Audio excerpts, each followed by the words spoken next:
I just say something kind of controversial, but like hear me out?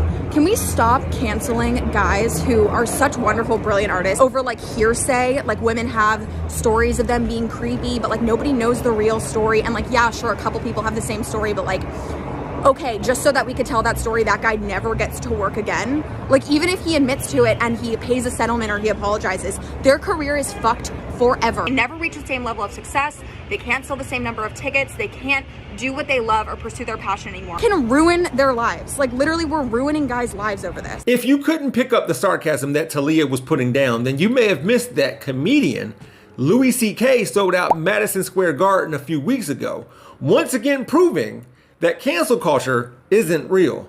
In 2017, Louis C.K. admitted that sexual misconduct allegations, and that's a mild way of putting it, made against him by 5 women were true. Well, another comedian, Roseanne Barr, also made their return recently. However, Roseanne is claiming that she's the only person who lost everything, but added they didn't do it to anyone else in Hollywood before admitting, although they always throw in Dave Chappelle and Louis C.K. Now, this is not only a classic case of victim mentality, but it's yet another comic who wants to be able to say whatever they want without the audience being able to voice however they think and feel about it. So, I want to prove that cancel culture isn't real. It isn't a thing.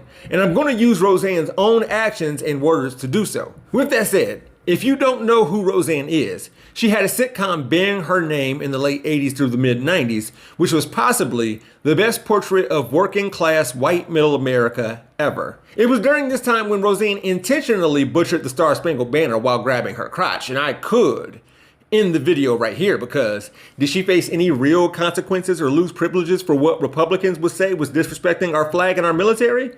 From liberals or conservatives? That's only reserved for the likes of Colin Kaepernick, showing us that the right are and do the very things that the left does. We only have one national anthem and shouldn't play multiple, so that's a no on the Black national anthem, even though it says lift every voice and sing. Oh, but America the Beautiful is fine?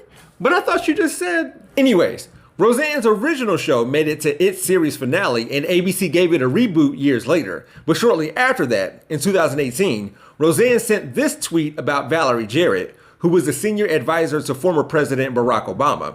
I should point out that Roseanne not only apologized for this, she said that she didn't know VJ was black. You know, after saying Muslim Brotherhood, which is way black, and using a historically racist comparison about black people to apes, which isn't said about white people or any other race of humans. Consequently, Roseanne was fired from her own show. They killed her character off in a drug overdose death, switched the name of it to The Connors, and now Fox Nation is bringing her back for a comedy special called Cancel This and a documentary about her. And what did Roseanne want to say after all this time? She said that the left has no sense of humor and then used the same "my pronouns are" joke as Ted Cruz. As a reminder, it's not that trans people can't tell or take jokes. They don't want to hear the same anti-trans jokes over and over. See, when Roseanne is like, I was talking to my friends who also were canceled and we made a pact together that when we come back, we're going to be even more offensive than we've ever been. She's admitting that other people lose opportunities,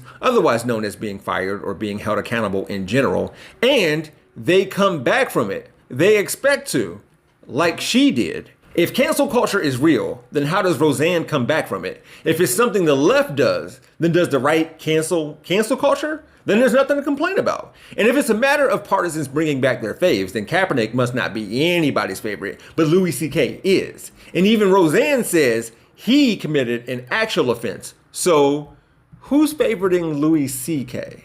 For more from the Young Turks, stay right here. If you haven't seen my video called Fox Hosts Clueless over A&W Bear Scandal, then you can watch it after you click the link in the description below. You can find me at my YouTube channel called We Gonna Be Alright. My architect knows Japanese.